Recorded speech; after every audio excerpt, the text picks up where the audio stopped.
As conversations continue to surround the recent passing of Queen Elizabeth, this is a great time in history to realize that every culture is not going to respond the same to the passing of a leader.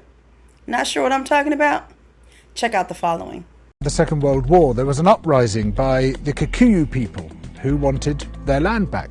The Kikuyu were herded into concentration camps and fortified villages, almost the entire population of over 1 million people. People were systematically tortured to death. They invented a new kind of pliers whose purpose was first to crush men's testicles and then to cut them off. They raped women with bayonets. They raped men. Similarly, a favoured technique was to ram sand up the rectum with a stick. Sometimes they were rolled up in barbed wire and kicked around the compound until they bled to death. Some of the British soldiers boasted about this. This is within living memory. The Colonial Secretary lied about it. The papers documenting it were burnt.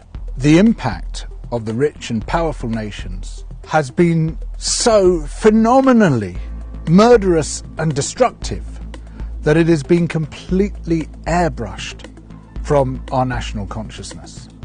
In order to justify the land-grabbing colonial projects, you had to create an ideology. We, the Europeans or the Americans, have come to rescue the rest of the world from its depravity and backwardness.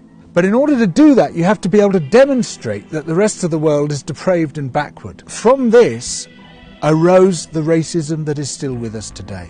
It was a necessary component of the colonial project. Some people might claim, well, okay, we broke a few eggs to make this omelette. It's as if all those human beings were eggs. But look at the omelette. Isn't it fantastic? Look, we made this fantastic omelette. Forget about all that unpleasant stuff and let's just celebrate where we are.